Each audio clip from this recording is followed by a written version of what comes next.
call us at the Good Feet store.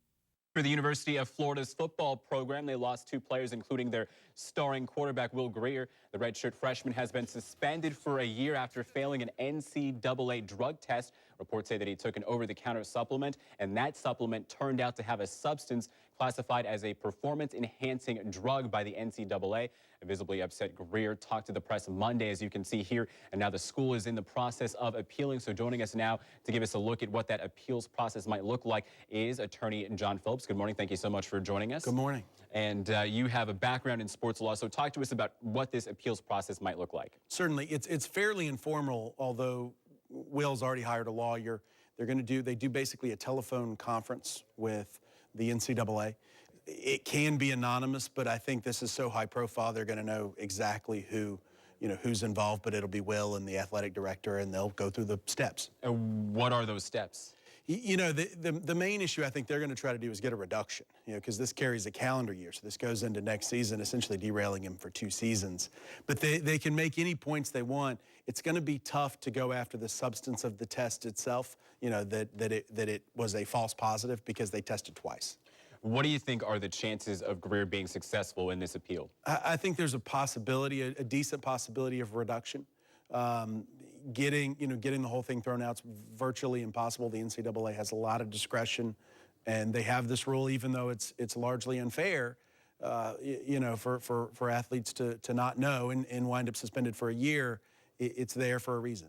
Do you think he's going to argue anything about not knowing about this substance in particular, not knowing that it was a banned substance? It wouldn't do him much good if he did. The NCAA releases a program every year, 4 or 5 times on the first 4 or 5 pages. It says, ask your athletic director, ask your trainer.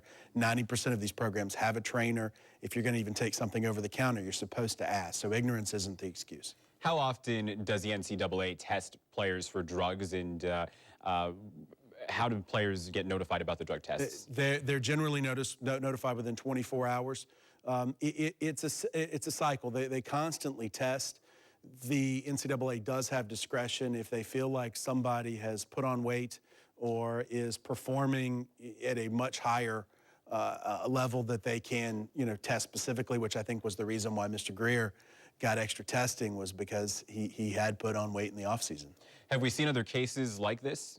We see them quite often. In fact, somebody was suspended about a month ago, but it was marijuana. No matter whether it's a recreational drug or PEDs, performance-enhancing drugs, the NCAA says it's a year, and it's to try to discourage all use of all drugs. What's the NCAA stance on recreational drugs? Same thing. It's a year. I mean, no matter what you do, there was an attempt about 6 months ago to make marijuana, 6 months, but they said, wait a minute, that's actually illegal.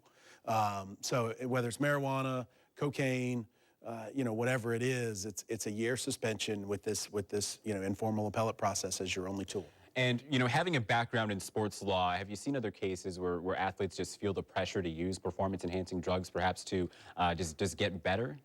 I'm sure they do. Whether it's the kind of stuff you can get off the health food store, we see it at all walks of life. We've got a case where an officer used this stuff called Jacked, and it affected his ability to do his job. You see people, using this as kind of a cheat around the health system, and it can get you into trouble. Absolutely. Well, thank you so much for joining us, Attorney John Phillips, with your insight this morning. We greatly appreciate it, and we will continue to follow the very latest developments on Greer's suspension. You can always head to our website, news4jax.com, and check out the sports section or top stories.